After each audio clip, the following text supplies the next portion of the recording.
परम प्रभु श्री अरविंद दिव्यजननी श्रीम यही पुण्य पर्व पुण्य दिन पुण्य स्थान पुण्य लग्न पुण्य पर्व एथिरे उपस्थित थिबा समस्त पुण्यात्मा मानक प्रणाम।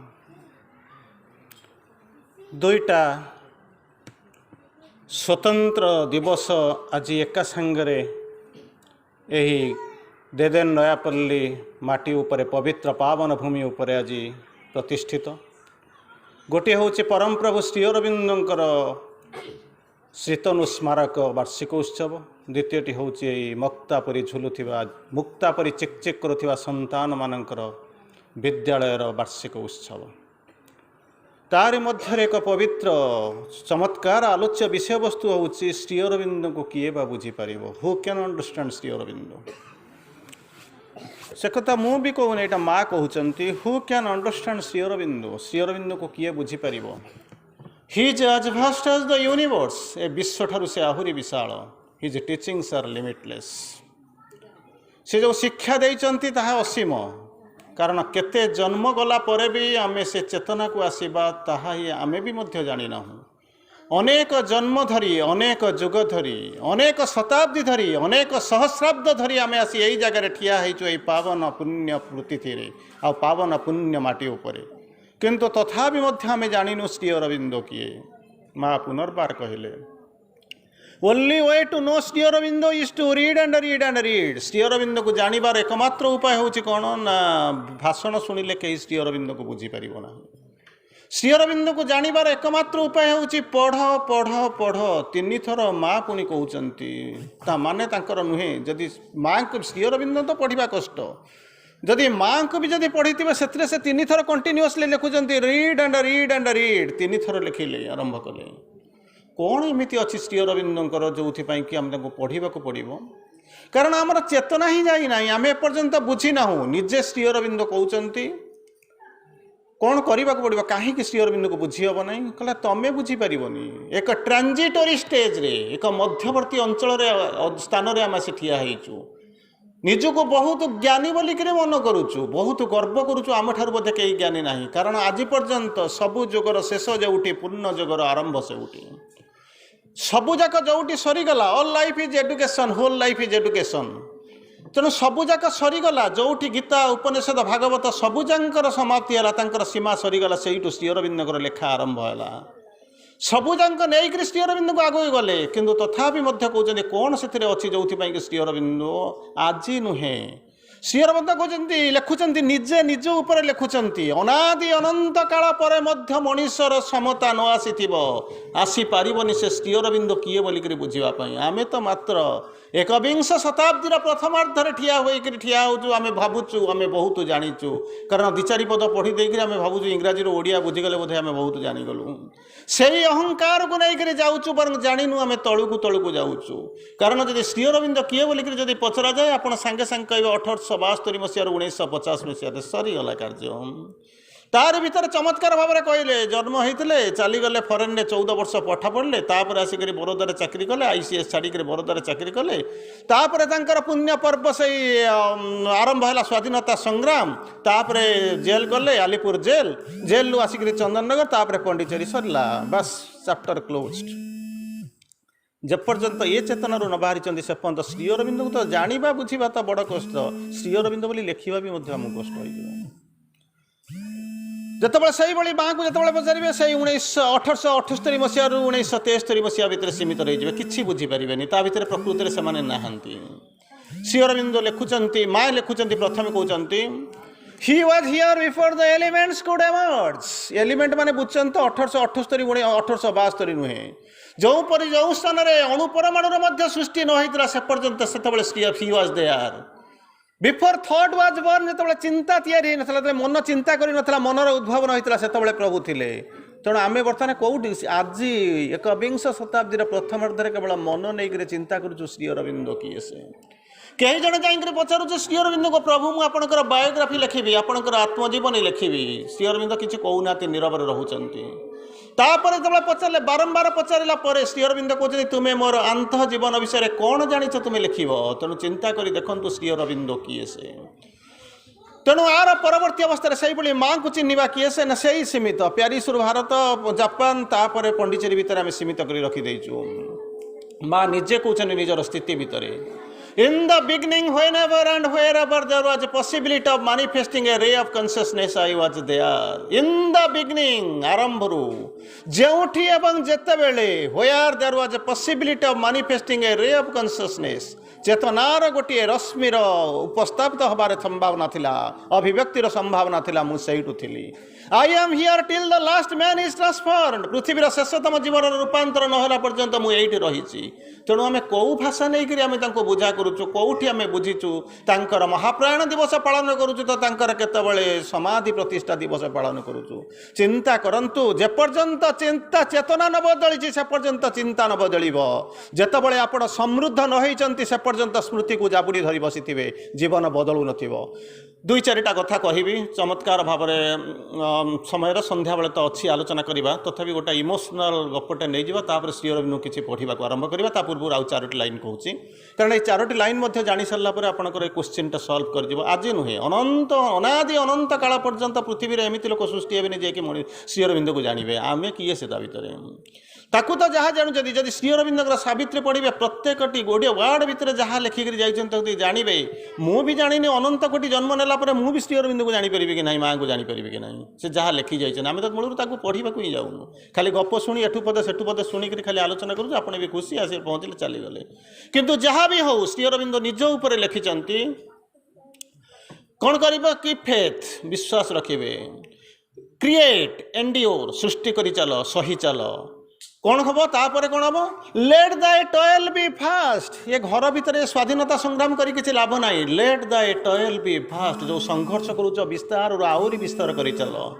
तापर कहते no more can earthly limbs pain thy force तुमर शक्ति केते तुम भितर कौन सामर्थ्य अच्छी तुम्हें किए से no more can earthly limbs कौन सी पार्थिव अवयव मनीष चिंता पृथ्वी सृष्टि होता मनीष चिंता करनी लिखिपर तुम्हें किए से पेन दाय फोर्स तुमर शक्ति केते अच्छी लिखिपर ना आज नुहे अनंत अनादि अनंत काल पर्यंत सृष्टि हे जो मनीष से कहीं भी जानीपर तुम्हें शक्ति कौन किए लिखी जाइछ कौन लिखी आउ तुम्हें कहीं तुम्हें क्या रिप्रेजेंट करुल श्री माँ पुनर्बार कहते श्री अरविंद कहते किए से इमानेशन ऑफ द सुप्रीम परमंकर से अवतार कौन करने आसीते came to announce a new race and a new world गोटे नूतन जाति गोटे नूतन पृथ्वीर घोषणा करने को आसीते सेटा कौन ना सुप्रामेंटाल आम तो एपर्त मनीष मन ऊपर को जाइनु तेणु सब सरफेस रु सब माइंड रु बर्तमान माइंड को आसीनु माइंड रु विभिन्न स्तर स्पिरिचुअल माइंड देकर ओवर माइंड देकर सुप्रा माइंड को जीवु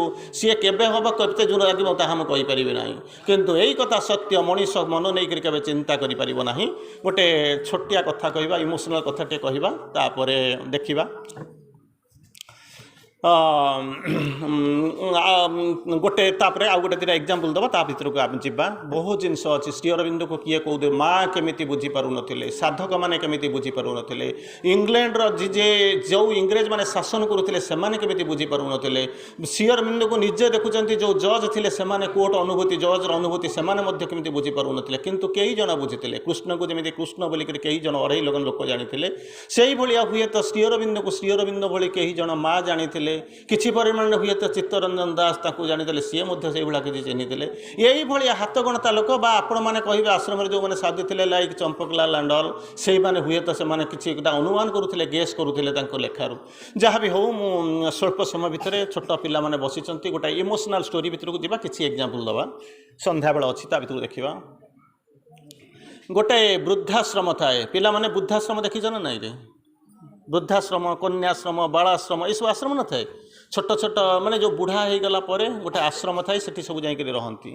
जानिच ना नहीं जानिच ना नहीं हाँ कहूना ए रे पिला शुणिच ना नहीं शुण भल गप अच्छी शुण गोटे वृद्धाश्रम थाए आपण मैंने भितर को जातु से गप बोलिक शुणु गोटे वृद्धाश्रम थाए वृद्धाश्रम किए रोथे छोट पिला रोथे ना बुढ़ा मैंने रोथे वृद्ध मैंने रोथे वृद्धाश्रम गोटे माँटे रोता है माँ मैंने कौन वृद्धा माँटे रोता है ता पुओटाए बस व्यवसाय करुता है पैसार अभाव ना बुझिपार तो पैसार अभाव ना तेणु से सबुदिन शनिवार रविवार जाए ତା ବୃଦ୍ଧ ମାଆ କୁ ଦେଖା କରିଦେଇ ଆସେ, ତାର ଯାହା ଆବଶ୍ୟକତାକୁ ଟିକେ ଦେଇଦେଇ ଆସେ, ଦେଖା କରିଦିଏ, ଖୁସି ହେଇଯାଏ ଆସେ। ଆମର ବି ସେଇଭଳିଆ ଜିନିଷ ହେଇଛି। ସେଠି ସେମାନେ ବୃଦ୍ଧାଶ୍ରମରେ ରହୁଛନ୍ତି, ଭାବୁଛନ୍ତି ଆମ ବାପା ମାଆ ପଚାରୁନାହାନ୍ତି, 7 ଦିନରେ ଥରେ ଆସି ଦେଖା କରି ଯାଉଛନ୍ତି। ଆମେ ମଧ୍ୟ ଆଇସୋଲେଟେଡ୍ ହେଇକରି ଘର ଭିତରେ ଅଛୁ, ଆମ ପିଲାମାନେ ଫରେନ୍ରେ ରହୁଛନ୍ତି, 7 ଦିନରେ ଥରେ ଫୋନ୍ କରୁଛନ୍ତି। ଆମେ ବି ଭାବୁଛୁ କ'ଣ ନା ସେ ଆମ ପୁଅ ଅଲଗା। 2 ଜଣ ଯାକ ଏକଦରେ ଗୋଟିଏ ସତ୍ୟ ହେଉଛି କ'ଣ, 2 ଜଣ ପରସ୍ପର ଠାରୁ ବିଚ୍ଛିନ୍ନ ହୋଇ ରହିଛନ୍ତି। ଜଣେ କହୁଛି କ'ଣ ନା ମୋତେ ବାପା ମୋ ପିଲାଟା ମୋତେ ତଡ଼ି ଦେଇ ବୃଦ୍ଧାଶ୍ରମରେ ରଖିଛି। ଆଉ ଜଣେ ଭାବୁଛି କ'ଣ ନା ମୋ ପୁଅକୁ ମୁଁ ବଡ଼ କରିବି, ତାକୁ ଲଣ୍ଡନକୁ, ଆମେରିକାକୁ, ସୁଇଜରଲ୍ୟାଣ୍ଡକୁ ପଠାଇଛି। ପାର୍ଥକ୍ୟ କିଛି ନାହିଁ, କେବଳ 7 ଦିନରେ ଇଏ ଯାଇକି ତାକୁ ଦେଖା କରୁছে, ସିଏ 7 ଦିନରେ ଥରେ ଆପଣଙ୍କୁ ଭିଡ଼ିଓ କଲ୍ କରୁଛି। ଏଇ ପାର୍ଥକ୍ୟ, ଆଉ କିଛି ନାହିଁ। ମନ ବୁଝିଗଲେ ଦୁନିଆ ବୁଲିଯାଏ, ଜୀବନ ବଦଳିଯାଏ। ସେଇ ଜୀବନଧାରାକୁ ନେଇ ଆମେ ବସିଛୁ। ତେଣୁ ଶନିବାର ରବିବାର ଦିନ ପିଲାମାନେ ଭଲ କରି ଶୁଣ, ଜୀବନରେ ଅନେକ କାମରେ ଲାଗିବ। ଆମେ ତ ଆଜି ଚାଲିଯିବା, ଆରଥରକୁ ତୁମେ ପାସ୍ କରିଯାଇ ଆଉ କେଉଁ ସ୍କୁଲକୁ ଚାଲିଯାଇଥିବ, କିନ୍ତୁ ଜୀବନରେ ଯଦି ପ୍ରୟୋଗ କରିବାକୁ ଚେଷ୍ଟା କରିବ, ବୁଝିବାକୁ ଚେଷ୍ଟା କର। ତେଣୁ ଏଇଭଳି ଅବସ୍ଥାରେ ସେ ସବୁଦିନ ଶନିବାର ରବିବାର ଯାଏ, ମାଆଙ୍କ ପାଇଁ କିଛି ଖାଇବାକୁ ନେଇ ଦେଇ ଆସେ, ଦେଖା କରି ଦେଇ ଆସେ। ତାପରେ ମୁଲାକାତ କେ ବକ୍ତ ଖତମ ହୋ ଗୟା। ତମର ଯେମିତି 4ଟା ବେଳେ ମା ଆସିକି ଶନିବାର ରବିବାର ମା ମାନେ ଆସି ପଛରେ ବସିଛନ୍ତି, ଦେଖା କରିଦେବେ, ବେଲ୍ ବାଜିଗଲା ପରେ ସେମାନେ ଚାଲିଯିବେ, ଯିବାକୁ ପଡ଼ିବ। ଯିବାକୁ ଇଚ୍ଛା ନଥିଲେ ବି ତାଙ୍କୁ ଯିବାକୁ ପଡ଼ିବ। ହଷ୍ଟେଲରେ ଛାଡ଼ି ଦେଇକରି ପିଲା ଚାଲିଯିବେ, ଠିକ୍ ସେଇଭଳିଆ ତାର ଅବସ୍ଥା ଶେଷ ହେଇଗଲା ପରେ ସେମାନେ ଫେରି ଆସନ୍ତି। ଗୋଟାଏ ଦିନ, ସବୁଦିନ ଯଦି ଏଇଭଳିଆ ଚାଲିଥାନ୍ତା ତାହେଲେ ଗପ କହିବାର ଆବଶ୍ୟକତା ନଥାନ୍ତା। ସମହେୟାର ଆଇ ସଚ୍ ଟୁ ବ୍ରେକ୍। ତେଣୁ କ'ଣ କଲେ, ଗୋଟାଏ ଦିନ ଖବର ଆସିକରି ପହଞ୍ଚିଲା, ଶନିବାର ନଥିଲା, ମାନେ ଶୋଷ ଯାଉଥିଲା ପାଣି ପାଖକୁ, ବର୍ତ୍ତମାନ ପାଣି ଯାଉଛି ଶୋଷ ପାଖକୁ। ହଠାତ୍ ଶନିବାର ରବିବାର ନଥିଲା, ଗୋଟେ ଖବର ଫୋନ୍ଟା ଆସିକରି ପହଞ୍ଚିଲା ପୁଅ ପାଖରେ, your mother is on bed. ବୁଝିପାରୁଛନ୍ତି ତା ମାନେ କ'ଣ? ବର୍ତ୍ତମାନ ବେଡ୍ ରିଡନ୍ ହେଇଯାଇଗଲାଣି, ଅନ୍ତିମ ସମୟ ପାଇଁ ତୁମେ ଆସି ଦେଖା କରିଦେଇ ଚାଲ। ଶନିବାର ଅପେକ୍ଷା ପାଇଁ ରହିବା ନାହିଁ, ସମୟ କାହାକୁ ଅପେକ୍ଷା କରେ ନାହିଁ। Time and tied weights for non. ଯଦି ଦେଖା କରିବାର ଅଛି, ମାଆକୁ ଭଲ ପାଇବାର ଅଛି, ତୁ ଗୋଟେ କାମ କର, ଆସି ଦେଖା କରିଦିଏ, ଶନିବାର ରବିବାରକୁ ଅପେକ୍ଷା କର ନାହିଁ। ପିଲାଟା ସେତିକିବେଳେ ବସିକରି ଭାବୁଛି, ଏଡ଼େ ବଡ଼ ବ୍ୟବସାୟଟା ମୁଁ ତାକୁ ବନ୍ଦ କରିଦେଇକରି କେମିତି ଯିବି, କାରଣ ବାଇ ରୁଲ୍ ମୁଁ ସ୍ଥିର କରିଛି ଶନିବାର ରବିବାର 1 ଘଣ୍ଟା ପାଇଁ ଯିବା ପାଇଁ, ଆଜି ବେପାରଟା ବସିବା ପାଇଁ। ବ୍ୟବସାୟ ମାନେ କ'ଣ, ବ୍ୟୟ ବସ ଆୟ। ବ୍ୟୟ ମାନେ ଇନଭେଷ୍ଟ କରିବେ, ବସ ମାନେ ସିଟ୍ ପେସେଣ୍ଟଲି, ଦେନ୍ ଇନଫ୍ଲୋ, ଆୟ ହେବା ଆରମ୍ଭ କରିବ। କିନ୍ତୁ ତଥାପି ବ୍ୟବସାୟ ଭିତରେ, ବ୍ୟବସାୟୀର ହୃଦୟ ଭିତରେ ବି ଗୋଟିଏ ସନ୍ତାନ, ଗୋଟିଏ ପ୍ରେମ ଭାବ ଥାଏ। କହିଲା ମୁଁ ଦେଖା କରିବାକୁ ଯିବି, ସବୁ ବନ୍ଦ କରିଦେଲା, ଚାଲିଗଲା। ବାଇ ଦ ୱେ ସିଧାସଳଖ ତାକୁ ଆଲାଉ କରିଦିଆଗଲା ଯାଇକି ଦେଖା କରିବା ପାଇଁ। ଦେଖା କଲା, ଆଉ ଜାଣିଲା ଯେ life now in seconds not in hours. ମା ଆଉ ବେଶୀ ଦିନ ବଞ୍ଚିବ ନାହିଁ। ପାଦ ପାଖରେ ପଡ଼ିଗଲା, କହିଲା ମା ନା କ'ଣ, ମୁଁ ତୋର କିଛି କରିପାରିଲି ନାହିଁ। ପୁତ ନାମ ନର୍କାତ ତ୍ରାୟତେ ଇତି ପୁତ୍ର। ପୁତ୍ରର ସଂଜ୍ଞା ହେଉଛି କ'ଣ, ଗୋଟେ ନର୍କ ଅଛି, ତାକୁ କହନ୍ତି ପୁତ। ନର୍କରୁ ଯିଏ ରକ୍ଷା କରେ ସେ ହେଉଛି ପୁତ୍ର। ଜନ୍ମ ଦେଇଥିଲୁ, 10 ମାସ 10 ଦିନ ଗର୍ଭରେ ଧରିଥିଲୁ, ପଣତ କାନିକୁ ଅଳିଆ କରିଦେଇଥିଲୁ, ହୃଦୟରେ ଭିତରେ ମୋତେ ଚାପି ଧରିଥିଲୁ, କେତେ ଭଲ ପାଇବା ଦେଇକରି ମୋତେ ବଢ଼େଇଥିଲୁ। ପ୍ରେମର ତୋର ସେଇ ଯେଉଁ ପାବନ ପର୍ବକୁ ମୁଁ 1% ମଧ୍ୟ ଚୁକ୍ତି କରିପାରିଲିନି। ମୁଁ ଥାଉ ତୋ ପାଇଁ କିଛି କରିପାରିଲି ନାହିଁ, ବଞ୍ଚି ଥାଉ ତୋର କିଛି କରିପାରିଲିନି, ମରିଗଲେ ବି ମୁଁ କ'ଣ କରିପାରିବି। ତୋର ଜୀବନର ଶେଷ ପର୍ଯ୍ୟାୟରେ ଆସିକରି ପହଞ୍ଚିଛୁ, ମୁଁ ତୋତେ ମଧ୍ୟ ଦେଖା କରିବାକୁ ଆସୁଛି, ତା ମୁଁ କର୍ତ୍ତବ୍ୟ କରିବାକୁ ଆସୁନି। କହ ମା, ମୁଁ ତୋତେ କିଛି ଦେବା ପାଇଁ ଆସିଛି। ହସୁଛି ମା, କେହି କାହାର ଋଣ ଶୁଝିପାରେ ନା ରେ ପୁଅ, ତୁ ଋଣ ଶୁଝିବୁ କେମିତି? ତାପରେ ମା, ଯେଉଁ 10 ମାସ 10 ଦିନ ଗର୍ଭରେ ଧରିକିରି ମୁଁ କେତେ ଗୋଇଠା ଖାଇଛି, କେତେ ସହିଛି, କେତେ ନର୍କର ତଳକୁ ଯାଇଛି, ତୁ ଆସିକି ପହଞ୍ଚିଛୁ ମୋତେ ସୁଝେଇ ଦେବା ପାଇଁ। ଅସମ୍ଭବ। କହ, ତୁ ଯା, ଅନ୍ତତଃ ମୋର ତଥାପି କୁମାତା କେବେ ବି ସମ୍ଭବ ନୁହେଁ, କୁସନ୍ତାନ ସବୁବେଳେ ସମ୍ଭବ। ଯଦ୍ୟପି ମୁଁ ତୋର ଆଶୀର୍ବାଦ କରୁଛି, ତୋର ମଙ୍ଗଳ କାମନା କରୁଛି, ତୋର ଚଲାପଥ କୁସୁମିତ ହେଇଯାଉ, ତୁ ରାସ୍ତାରେ ଚାଲିଯା। ଚିନ୍ତା କରି ଦେଖନ୍ତୁ, କହୁଛି ନାଇଁ ମା, ମୁଁ କିଛି ଦେବା ପାଇଁ ଆସିଛି। କହ। ଆରେ ମୋର କିଛି ନେବା ପାଇଁ ନାହିଁ, ତୁ ଦେବୁ କ'ଣ? ନା ମୁଁ ନ ଦେଇକରି ଚାଲି ଯାଇପାରିବି ନାହିଁ, ମୋତେ ଦେବା ପାଇଁ ପଡ଼ିବ। କ'ଣ କରିବୁ, କେମିତି କ'ଣ ଯିବ? ଏଇଭଳି ଜଣେ ଦେବା ପାଇଁ ଜିତୁଛି, ଆଉ ଜଣେ ନ ନେବା ପାଇଁ ବସିଛି। କାରଣ ଯିବ ତ ମରିଯିବ, ଆଉ କେଇଟା ମୁହୂର୍ତ୍ତର, ଗୋଟିଏ ରାତିର ରଜନୀଗନ୍ଧା ମୁଁ ରାତିକ ପାଇଁ ଫୁଟିଛି, ଆଉ ତାକୁ ନେଇ କରିବି ବି କ'ଣ? ଯେତେବେଳେ ଦେବା କଥା ତୁ ସେତେବେଳେ ଦେଇପାରିଲୁନି, ଯେତେବେଳେ ଭଲ ପାଇବା କଥା ଭଲ ପାଇପାରିଲୁନି, ଯେତେବେଳେ ମୁହଁକୁ ଚାହିଁବା କଥା ଚାହିଁପାରିଲୁନି, ଯେତେବେଳେ ନିଜକୁ କୋଳେ ନିଜର କରିବା କଥା ସେତେବେଳେ ନିଜର କରିପାରିଲୁନି। ଆଉ ଆଜି କହୁଛୁ ମୁଁ କିଛି ଦେବି, ମୁଁ କିଛି ନେବା ପାଇଁ ଚାହୁଁଛି। ନା ମା, ମୁଁ ତୋତେ ନ ଦେଇକରି ବି ଯାଇପାରିବି ନାହିଁ। ତେଣୁ ଏଇଭଳି ଏକ ବିଳମ୍ବିତ ଅପରାହ୍ନରେ ଦୁଇ ଜଣ ଦୁଇଟି ବିନ୍ଦୁରେ ଠିଆ ହୋଇଥିବା ମଣିଷ ଯେଉଁ ଜୀବନ ରେଖାକୁ ଅଙ୍କ କେମିତି କ'ଣ କଳ୍ପନା କରେ ତା ଆପଣ ଜାଣିଛନ୍ତି। ଦୁଇଟି ବିନ୍ଦୁକୁ ସଂଯୋଗ କରୁଥିବା ଷ୍ଟ୍ରେଟ୍ ଯେଉଁ ସବୁଠାରୁ ସର୍ଟେଷ୍ଟ ରୁଟ୍ ହେଉଛି ସରଳ ରେଖା। ଜୀବନ ମୃତ୍ୟୁ ଦୁଇଟା ଯାକ ଦୁଇ ବିନ୍ଦୁକୁ ସରଳ କରି ଯୋଗ କରୁଥିବା ରେଖାର ନାଁ ହେଉଛି ଜୀବନ ରେଖା। ତେଣୁ ସେଠି ସରଳ ରେଖା ପଢ଼ୁଥିଲେ, ଏଠି ବର୍ତ୍ତମାନ ଜୀବନ ରେଖା ପଢ଼ୁଥିଲେ। ସରଳ ରେଖା ଯିଏ ପଢ଼ୁଥିଲେ ଜୀବନ ରେଖା ସେଇ ପଢ଼ୁଛନ୍ତି, ସାର୍ ବସିଛନ୍ତି ଆମ ପାଖରେ। ତେଣୁ ବର୍ତ୍ତମାନ ପଚାରୁଛନ୍ତି ମୁଁ ଜୀବନର ଅର୍ଥ କ'ଣ ନା ତତେ ଦେଇକରି ଯିବି ମାଗେ। ଭାବୁଛି ମା କ'ଣ କହିବ। ଜନ୍ମ ଦେଇଛି କେବେ କମ୍ପ୍ଲେନ୍ କରିନି, ଅଭିଯୋଗ କରିନାହିଁ, ସେଇ ହେଉଛି ମା। ଜନ୍ମ ଦେଇଛି କଷ୍ଟ ସହିଛି, କେବେ ଅନୁଭବ କରିପାରିନି ଯେ କଷ୍ଟର ମୂଲ୍ୟ କ'ଣ। ମାତୃତ୍ୱକୁ ପାଣି କରି ଭସେଇ ଦେଇଛି, ମାତୃତ୍ୱକୁ ବଜାର ଭିତରେ ଫିଙ୍ଗି ଦେଇଛି, ମାତୃତ୍ୱକୁ ଜଳାଞ୍ଜଳି ଦେଇଛି, ସେଇ ହେଉଛି ମା। ଆସିକରି ପହଞ୍ଚିଛି ଜନନୀ ଜନ୍ମଭୂମି ସ୍ୱର୍ଗାଦପି ଘରିଅସି। କ'ଣ ମାଗିବ ସନ୍ତାନ ଠାରୁ? ସନ୍ତାନ ଜିଦ୍ କରୁଛି ତୋର ଯିବା ବେଳେ ମୁଁ ତତେ ଦେଇକରି ଯିବି। କିଛି ସମୟ ଭାବିଲା ପରେ ଜନନୀ ଟିକେ ହସି ଦେଉଛି, କହୁଛି ଦବୁ ନା? ହଁ ମୁଁ ଦେବି ମା, ମୁଁ ଆସିଛି। କାରଣ ତୁ ଜାଣିଛୁ ନଦେବା ଭଳିଆ ଅବସ୍ଥା ମୋର ନାହିଁ। ବାପା ଯେଉଁ ସ୍ୱର୍ଗ ତିଆରି କରିଥିଲେ, ଯେଉଁ ସିଂହାସନ ତିଆରି କରିଥିଲେ, ତା ଉପରେ ମୁଁ ଆଜି ହେଉଛି ସମ୍ରାଟ, ମୁକୁଟ ବିହୀନ ସମ୍ରାଟ। ମୋତେ କହ ତୁ ଯାହା ମାଗିବୁ ମୁଁ ତତେ ଦେଇପାରିବି। ନା ଗୋଟିଏ ମାଗିବିନି, ଦିଟା ମାଗିବି। ହସି ହସି କହୁଛି ମା। ପିଲାଟା ହସୁଛି, କହିଲା ମୂଳରୁ ମାଗୁନଥିଲୁ, ପୁଣି ବର୍ତ୍ତମାନ ଦିଟା ମାଗିବୁ। ଠିକ୍ ଅଛି, ଯେତେବେଳେ ଲେଟ୍ ଦାଇ ୱିଲ୍ ବି ଡନ୍, ଯାହା ମାଗୁଛ କହ, ମୁଁ ଦେବା ପାଇଁ ପ୍ରସ୍ତୁତ ଅଛି। କହିଲା ବେଶୀ କିଛି ମାଗିବିନି ରେ, ନେଇକରି କରିବି ବା କ'ଣ? ଆଉ କେଇଟା ମୁହୂର୍ତ୍ତ ପରେ ଦୁଲ୍ହନ ଏକ ରାତ କି ଉଡ଼ିଯିବି ଆରପଟକୁ, ତୋର ସହିତ ଆଉ ଦେଖା ହେବାର ସମ୍ଭାବନା ନାହିଁ। କହ ଦେବୁ ନା? ଶପଥ କରୁଛି ଦେବି, ଆଉ ଯାହା ମାଗିବୁ ତାହା ଦେବି। ନା ପ୍ରଥମ କଥା, ମୁଁ ମୋ ପାଇଁ କିଛି ମାଗୁନି। ତା କାହା ପାଇଁ ମାଗୁଛି ନା ପରେ କହିବି। ପ୍ରଥମ ଜିନିଷ ମାଗୁଛି କ'ଣ? ଗୋଟେ କାମ କର। ନା କ'ଣ? ଗୋଟେ ରେଫ୍ରିଜରେଟର ଦେବୁ। କାହାକୁ ଦେବୁ? ନା ଏଇ ବାଳାଶ୍ରମକୁ ଦେବୁ, ବୃଦ୍ଧାଶ୍ରମକୁ ଦେବୁ। ପୁଅ ହସୁଛି ଆଉ ଥରେ। ମୃତ୍ୟୁର ବନ୍ଧନୀ ଭିତରେ ଜୀବନ ବି ହସିପାରେ। ମୃତ୍ୟୁର କୋଳରେ ଥାଇକରି ବି ଜୀବନ ଆସ୍ପୃହା କରିପାରେ। ମୃତ୍ୟୁର ଘନ ନିର୍ଘାତ ମଧ୍ୟରେ ମଧ୍ୟ ଜୀବନ ହସିପାରେ। ଏହି ହେଉଛି ଜୀବନର ବାସ୍ତବତା, ଯେଉଁ ଜୀବନକୁ ନେଇ ଆମେ ବଞ୍ଚିଛୁ କିନ୍ତୁ ଜାଣିନୁ ଜୀବନର ଅର୍ଥ। ଜୀବନ ଜୀବନ ଜୀବନ ପୁରୁଷର ଚିତ୍କାର, ଭଗବାନ ଭଗବାନ ଭଗବାନ ଆତ୍ମାର ଉତ୍ତର। ଅସସ୍ଥମାହତ ଗୁଞ୍ଜରେ ବା ନରେ, ଗୁଞ୍ଜର ବାଗରେ ବାଜି ଯାଉଛି ଶଙ୍ଖ, ଶୁଣିପାରୁନୁ, ନର ବେଳକୁ ଶୁଣିପାରୁଛୁ। ଅତଏବ ସେଦିନ ବଳିଦାନ ଦେବାକୁ ପଡ଼ିଥିଲା ଗୁରୁ ଦ୍ରୋଣାଚାର୍ଯ୍ୟଙ୍କୁ। ଏଠି ମଧ୍ୟ କହୁଛନ୍ତି ଜୀବନ ଜୀବନ ଜୀବନ ପୁରୁଷର ଚିତ୍କାର। ସେଇ ଜୀବନକୁ ନେଇ ଆମେ କେବଳ ବଞ୍ଚିଛୁ। ସେପଟରେ ଆରପଟଟା ଯେଉଁ ଯାଉଛି ଭଗବାନ ଭଗବାନ ଭଗବାନ ଆତ୍ମାର ଉତ୍ତର, ସେତେବେଳକୁ ଶଙ୍ଖ ନାଦ ହେଇଯାଉଛି, ଆମେ ଶୁଣିପାରୁନାହୁଁ। ଯଦି ଶୁଣିପାରୁଥାନ୍ତେ ତାହେଲେ ସେଦିନ ମଧ୍ୟ ଦ୍ରୋଣାଚାର୍ଯ୍ୟଙ୍କର ଅପମୃତ୍ୟୁ ହୋଇନଥାନ୍ତା, ହଣା ହେଇନଥାନ୍ତା। ଅବଶ୍ୟ ସେଇଥିପାଇଁ ସେ ଜନ୍ମ ହେଇଥିଲେ।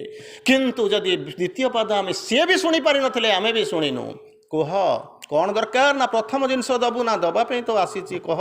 ନା ଗୋଟେ ରେଫ୍ରିଜରେଟର ଦେବୁ। କାହାକୁ? ନା ଏ ବୃଦ୍ଧାଶ୍ରମକୁ, ଏ ହଷ୍ଟେଲକୁ ଦେଇଦେବୁ। ହସିଦେଲା ମା। ପୁଅ ହସିଦେଲା, କହିଲା ତୁ ଏଇଟା ଯଦି ମାଗିବାର ଥିଲା ଆଗରୁ ଟିକେ ମାଗିଦେଲୁ ନା। ହଉ ଠିକ୍ ଅଛି, ଦେଇଦେବାର ବି ଶକ୍ତି ଅଛି, କାରଣ ମୋ ପାଖରେ ଯେତିକି ସମ୍ପତ୍ତି ଅଛି ତୁ ଜାଣିଛୁ, ବାପାର ମଧ୍ୟ ସମ୍ପତ୍ତି, ତୋର ମଧ୍ୟ ଅଧିକାର ଅଛି। ତେଣୁ କହ କ'ଣ କରିବୁ ତାକୁ ନେଇକରି। ଆଉ ତ କେଇ ଦିନ ସେ ରେଫ୍ରିଜରେଟର ତୋର କାମ କରିବନି, ତୋର ଆଉ କ'ଣ କାମରେ ଲାଗିବ? ଆଉ କେଇଟା କାଲି ମୁଁ ଯାଇ ପହଞ୍ଚୁ କାଲି ସକାଳେ ହୁଏତ ସମ୍ବାଦ ନଥିବ। Mark missing in the register of the soul, ସରିଯାଇଥିବ, ଆଉ ନଥିବ। ପଞ୍ଚଭୂତରେ ତତେ ଲୀନ କରି ହରାଇଥିବ। ତେଣୁ କହ ତୁ କାହିଁକି ମାଗୁଛୁ? କହିଲା ମୁଁ ମୋ ପାଇଁ ମାଗୁନି। କାହା ପାଇଁ ମାଗୁଛୁ? ଏଇ ବୃଦ୍ଧାଶ୍ରମରେ ବାସ କରୁଥିବା ପ୍ରତ୍ୟେକଟି ସତ୍ତାଙ୍କ ପାଇଁ ମାଗୁଛି। ତୁ ଜାଣିନୁ ନା କ'ଣ? ଯେଉଁ ଖାଦ୍ୟ ଟିକକ ବଳିଯାଏ, ହଷ୍ଟେଲରେ ଯେଉଁ ଖାଦ୍ୟ ଟିକକ ବଳିଯାଏ, 3 ଦିନ 4 ଦିନ 5 ଦିନ ପର୍ଯ୍ୟନ୍ତ ତାକୁ ମଧ୍ୟ ରଖିକରି ଆମକୁ ଖାଇବାକୁ ପଡ଼େ। କାରଣ ଏମିତି କେହି ଦୁନିଆରେ ଭଗବାନଙ୍କ ବ୍ୟତୀତ କେହି ଦାନୀ ନାହାନ୍ତି ଯେ କି ଜୀବନ ସାରା କେବଳ ଆନନ୍ଦରେ ଦେଇ ଚାଲିଥିବେ। ଅନ୍ୟର ଦାନରେ ଆମକୁ ବଞ୍ଚିବାକୁ ପଡ଼େ, ଅନ୍ୟର ପ୍ରେମରେ ଆମକୁ ପ୍ଲାବିତ ହେବା ପାଇଁ ପଡ଼େ, ଅନ୍ୟର ଆନନ୍ଦରେ ଆମକୁ ହସିବାକୁ ପଡ଼େ, ଅନ୍ୟର ସୁଖରେ ଆମକୁ ସୁଖୀ ହେବା ପାଇଁ ପଡ଼େ। ଏହି ହେଉଛି ଆମ ଜୀବନର ସମ୍ପର୍କ ସାର୍ଥକତା। ଏଇମାନେ ଯେଉଁମାନେ ବସିଛନ୍ତି 3 ଦିନ 4 ଦିନ 5 ଦିନର ବାସି ଖାଦ୍ୟ ଗୁଡ଼ାକ ଖାଇକରି ସେମାନେ ବଞ୍ଚନ୍ତି, ସେମାନେ ବଞ୍ଚିବାର ଅନେକ ପୂର୍ବରୁ ସେମାନଙ୍କର ଜୀବନ ସରିଯାଏ। କାରଣ ଯେଉଁଟା ଖାଉଥାନ୍ତି ହୁଏତ ଦେଖିପାରନ୍ତି ନାହିଁ, କିନ୍ତୁ ତାରି ଭିତରେ ଜୀବାଣୁ ଗୁଡ଼ା ସାଲସଲ କରୁଥାନ୍ତି, ପୋକ ଗୁଡ଼ାକ ବୁଲୁଥାନ୍ତି। ଆରେ ପୋକ ଗୁଡ଼ା ସିନା ନଳା ପାଇଁ ସୁନ୍ଦର, ପୋକ ଗୁଡ଼ା ଯଦି ଭିତର ନଳାକୁ ଚାଲିଯିବେ ସେ ସୁନ୍ଦର କେମିତି ସୌନ୍ଦର୍ଯ୍ୟକୁ ଅପସୌନ୍ଦର୍ଯ୍ୟ ଅପସଂସ୍କୃତିରେ ପରିଣତ କରିବେ। ତେଣୁ ମରିବାର ଅନେକ ପୂର୍ବରୁ ତାଙ୍କ ପାଇଁ ମୃତ୍ୟୁ ଆସେ। ଜୀବନରେ ହସିବା ବଦଳରେ ସେମାନେ କାନ୍ଦନ୍ତି, ଜୀବନରେ ସେମାନେ ଆରୋଗ୍ୟ ହେବା ବଦଳରେ ସେମାନେ କେବଳ ଦୁଃଖରେ ଯନ୍ତ୍ରଣାରେ ବିଗଳିତ ହୁଅନ୍ତି। ଅତଏବ ସେମାନଙ୍କୁ ଗୋଟିଏ ଫ୍ରିଜ୍ ଦେଇଦିଅ, ଅନ୍ତତଃ ସେ ଖାଦ୍ୟଟା ଖାଇପାରେ। ଅଧିକ ସିନା ମୁଁ କିଛି ଦେଇପାରୁନି, କାରଣ ଜୀବନର ଦୁଃଖ ମୁଁ ନିଜେ ଅଙ୍ଗୀକାର କରିଛି, ସେମାନଙ୍କର ଦୁଃଖକୁ ମଧ୍ୟ ମୁଁ ବରଣ କରିଛି। ଦେଇଦିଏ, ଅନ୍ତତଃ କିଛି ସମୟ ପାଇଁ ରହିବ। ଗ୍ରାଣ୍ଟେଡ୍, ଦେଇଦେଲି। କହ, ଏଇ କଥା କହିଥିଲେ ତ ମୁଁ ଦେଇଦେଇଥାନ୍ତି, ଅନ୍ତତଃ ଆଉ ତୁ କିଛି ଦିନ ବଞ୍ଚି ଯାଇପାରିଥାନ୍ତୁ, କାରଣ ତୁ ଚାଲିଗଲା ପରେ ମୁଁ ହୁଏତ ଏଠାକୁ ଆସିବି ନାହିଁ। କହିଲା ପ୍ରସ୍ତୁତ, ସେଠି ପ୍ରଶ୍ନ ସେଠି ନାହିଁ, ପ୍ରଶ୍ନ ଅଛି। ଦ୍ୱିତୀୟ ଥର ମାଗୁଣି, ତୁ କହିଛୁ ମାଗିବା ପାଇଁ? ନା ହଁ। ଦବୁ କହିଥିଲୁ? ନା ହଁ। ଦବୁ? ନା ହଁ ଦେବି। ଦ୍ୱିତୀୟ ପ୍ରଶ୍ନ, କ'ଣ ଦବୁ? ମୋ ପାଇଁ କିଛି ମାଗୁନାହିଁ, ତୋରି ପାଇଁ ମାଗୁଛି। ହସିଲା। ମୁଁ ଆଉ ଏଠି ଆସିବିନି ଲୋ ମା, ତୁ ମାଗୁଛୁ କାହିଁକି? ନା ତତେ କହିଛୁ ତୁ ଦେବା ପାଇଁ, ତୋରି ପାଇଁ ମୁଁ ମାଗୁଛି। ନା କ'ଣ? କାହାକୁ ମାଗୁଛୁ? କାହାକୁ ଦେବି? ନା ଏଇ ବାଳାଶ୍ରମ, ଏଇ ବୃଦ୍ଧାଶ୍ରମକୁ ଗୋଟାଏ ଫ୍ୟାନ୍ ଦେବୁ। ଜୋର କରି ହସିଲା।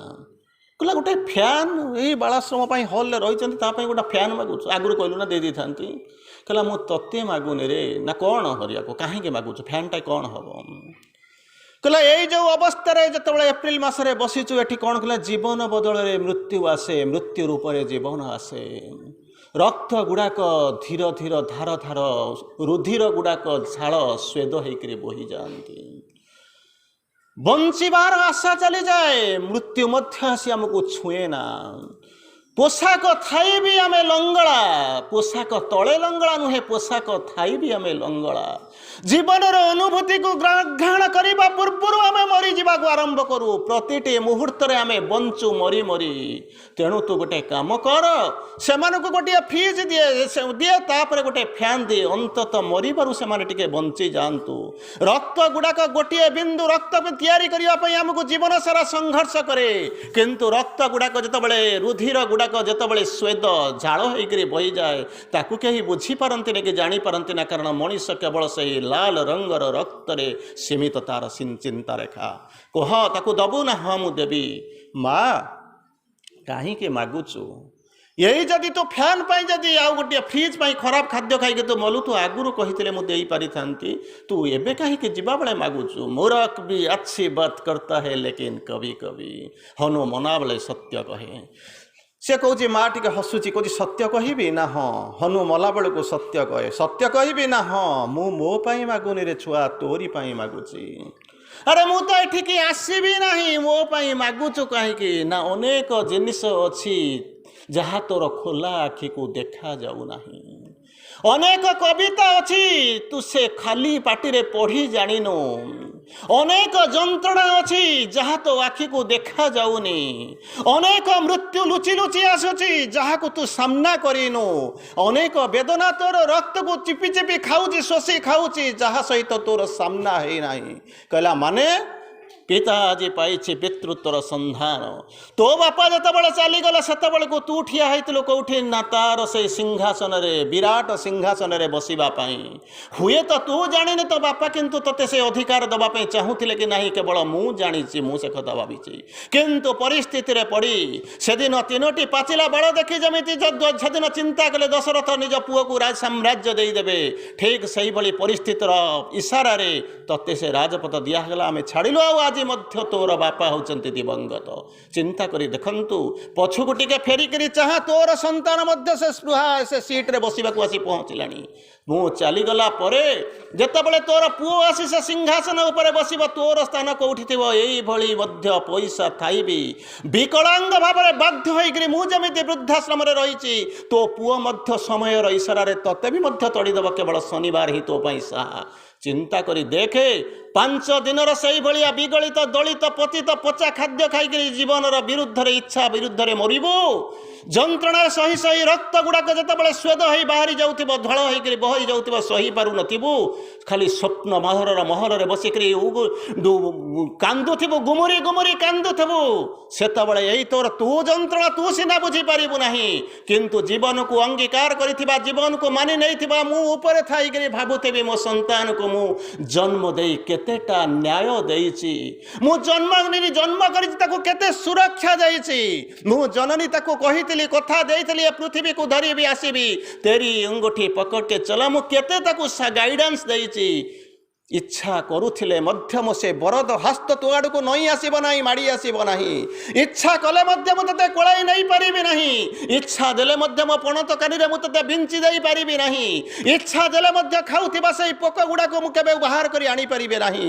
ସେତେବେଳେ କେବଳ ମୁଁ କାନ୍ଦୁଥିବି ଦୁଃଖ କରୁଥିବି ଗୁମୁରି ଗୁମୁରି କାନ୍ଦୁଥିବି ତୋର ଦୁଃଖ ଦେଖିକରି। ଅତଏବ ସମୟର ସ୍ରୋତ ବହିଯିବା ଆଗରୁ ଅକ୍ଟୋପସର ହାତ ତ ବେକକୁ କାମୁଡ଼ି ଚିପି ଦେବା ପୂର୍ବରୁ ଏବେ ବି ସମୟ ଥିଲା ମୁଁ ତୋତେ କହି ଦଉଛି ଏ ଦୁନିଆ ପାଇଁ ନୁହେଁ ଏ ପୃଥିବୀ ପାଇଁ ନୁହେଁ ଏ ବାଳାଶ୍ରମ ଏ ବୃଦ୍ଧାଶ୍ରମ ପାଇଁ ନୁହେଁ ନିଜେ ବଞ୍ଚିଲେ ବାପର ନା। ଅତଏବ ଦୁଇଟା ଜିନିଷ ଦେଖିଦିଏ ଯଦି ତାଠାରୁ ଆଉ କିଛି ଅଧିକ କରିବାକୁ ଚାହୁଁଛୁ କରିଦେଇ ଯା। ମୁଁ ଦେଖିପାରୁଛି ତୁ ଦେଖିପାରୁନୁ, ମୁଁ ବୁଝିପାରୁଛି ତୁ ବୁଝିପାରୁନି, ମୁଁ ଜାଣିପାରୁଛି ତୁ ଜାଣିପାରୁନୁ। ଅତଏବ ମୋର ବରଦ ହସ୍ତ କେବଳ ଆସିଛି ମୁଁ ତୋତେ ରକ୍ଷା କରିବା ପାଇଁ। ମୁଁ ସେଇ ରକ୍ଷା ସେଇ ସୁରକ୍ଷାର କବଚ ପିନ୍ଧେଇ ଦେଇ ଯିବାକୁ ଆସିଛି। ସେଇବେଳେ ମଧ୍ୟ ଶ୍ରୀ ଅରବିନ୍ଦ ଆସିଥିଲେ। କିଏ ତାଙ୍କୁ ବୁଝିବ କ'ଣ ପାଇଁ? କିଏ ବା ମାର ମମତାକୁ କିଏ ପଢ଼ିପାରୁଛି? କିନ୍ତୁ ଆମେ ଗର୍ବ କରୁଛୁ ଆମେ ସବୁ ସନ୍ତାନ। ଠିକ୍ ସେଇଭଳି ସେଇ ନ୍ୟାୟର ଶ୍ରୀ ଅରବିନ୍ଦଙ୍କ ପାଖରେ ଆମେ ପହଞ୍ଚିଛୁ ବସିଛୁ ଦେଖୁଛୁ। ଆମେ ବୁଝିବା ଦରକାର ଯେ ମୁଁ କ'ଣ ମୁଁ କେମିତି ଅଛି। ଚିନ୍ତା କରି ଦେଖନ୍ତୁ ଶ୍ରୀ ଅରବିନ୍ଦଙ୍କୁ ବୁଝିଲେ ସେଦିନ କିଏ ବୁଝିଲେ? ଜଣେ ଯାଇକରି ପଚାରୁଛନ୍ତି ପ୍ରଭୁ ମୁଁ ଗୋଟିଏ ପ୍ରଶ୍ନ ପଚାରିବାକୁ ଆସିଛି, ଅନେକ ଦିନରୁ ଭାବୁଛନ୍ତି ମୁଁ ପ୍ରଶ୍ନଟିଏ ପଚାରିବି। ଶ୍ରୀ ଅରବିନ୍ଦ ଅପେକ୍ଷା କରାଇଛନ୍ତି କହିଲେ ମୁଁ ଜାଣିଛି ତୁ ପ୍ରଶ୍ନ ପଚାରିବୁ ସେଇଥିପାଇଁ ମୁଁ ଆଜି ସମସ୍ତଙ୍କୁ ବିଦା କରିଦେଇଛି। କହ ତୋର ପ୍ରଶ୍ନ କ'ଣ? ନା ମୁଁ ଯେତେବେଳେ ଜାଣିଛ ମୁଁ ଆସିବି ପ୍ରଶ୍ନ କ'ଣ? ପ୍ରଶ୍ନ ଜାଣିନା ମୁଁ କ'ଣ ନ ଜାଣିଥିଲେ ତୋତେ ଡାକିଥାନ୍ତି? କହ ତୋର ପ୍ରଶ୍ନ କ'ଣ? ମୁଁ ଜାଣିବାକୁ ଚାହୁଁଛି ତୁମେ କିଏ ସେ? ଶ୍ରୀ ଅରବିନ୍ଦ ହସୁଛନ୍ତି ମୋରି ପାଖରେ ରହିଛୁ ମୋରି ପାଖରେ ପଢ଼ିଛୁ ପ୍ରଶ୍ନ ପୁଣି ପଚାରୁଛନ୍ତି ତୁମେ କିଏ ସେ? ସାଙ୍ଗେ ସାଙ୍ଗେ ହସିକରି ଶ୍ରୀ ଅରବିନ୍ଦ ମାନ ମୃଦୁ ହସଟିଏ ମାରିକରି କହୁଛନ୍ତି ବିଗତ ଜନ୍ମରେ ମୁଁ ଥିଲି ଶ୍ରୀକୃଷ୍ଣ। ଶ୍ରୀକୃଷ୍ଣକୁ ଯେତେବେଳେ ପଚାରିଲେ ତୁମେ କ'ଣ?